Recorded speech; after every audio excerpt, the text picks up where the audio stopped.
Hi, my name is Michael Helfand, and today I'd like to talk to you about the concept of no harm, no foul. You've probably heard the concept before, popular in basketball, but I'd like to take a little bit of a different approach today and ask the following question. Does United States law embrace the idea of no harm, no foul? And so in part one of this four-part video series, I'm going to take you through the background of whether or not no harm, no foul is a legal concept. Does it really apply? You're trying to probably figure out right now, what do I mean? So consider the following scenario.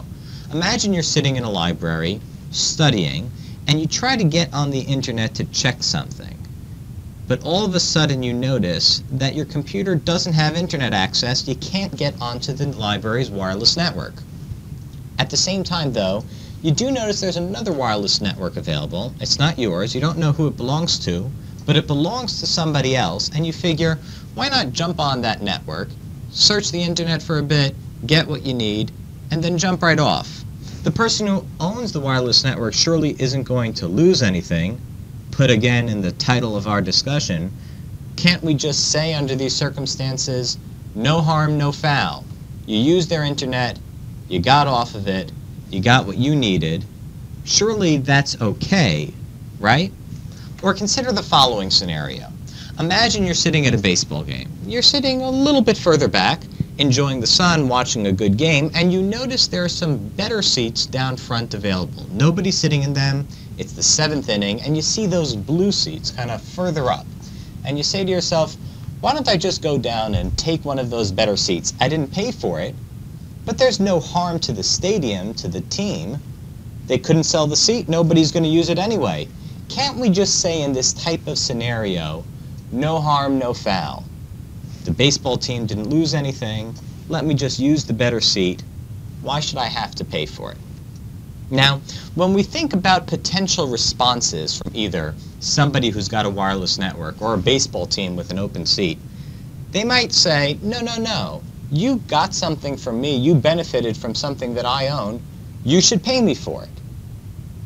What kind of things trigger that type of responsibility? Under what circumstances does United States law typically say, you know what, you should have to pay somebody for something that you used? Well, one type of scenario is a contract.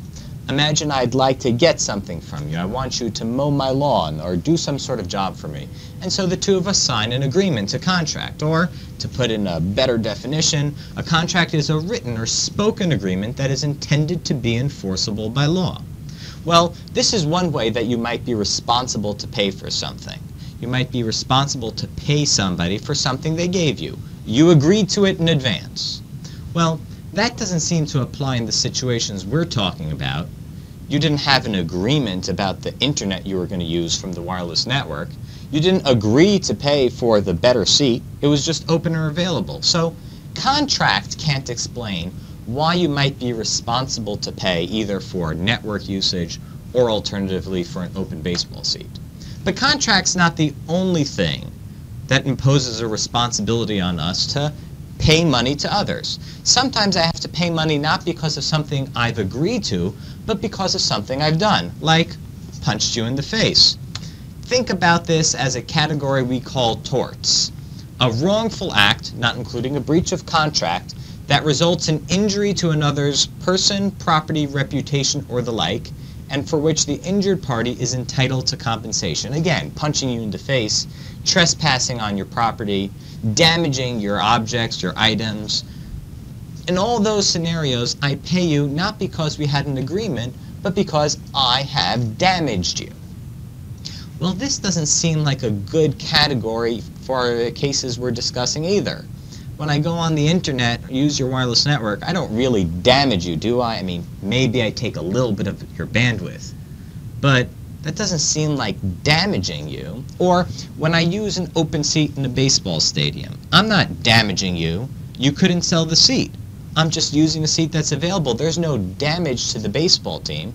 So this can't provide a good reason why somebody should have to pay either for using the internet or for using an open baseball seat. So if we've got kind of two broad categories under American law for why I have to pay somebody some amount of money, On the one hand, contract, and on the other hand, tort.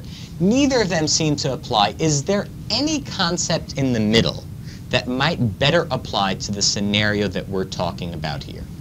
Well, there is such a concept, or actually a pair of concepts: unjust enrichment and restitution. These two concepts actually are the ones that apply to the situation we're talking about.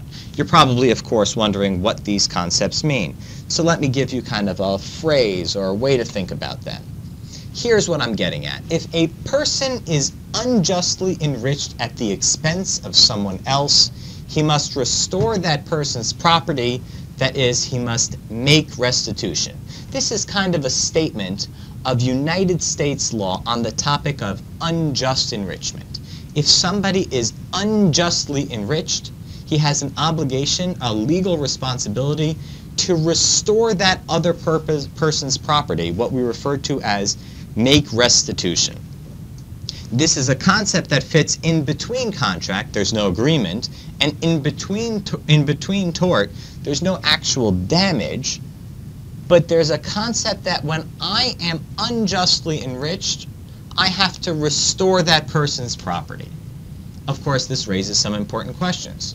How do I know if I'm unjustly enriched? Maybe I'm just enriched. How do I know when certain types of enrichment are unjust?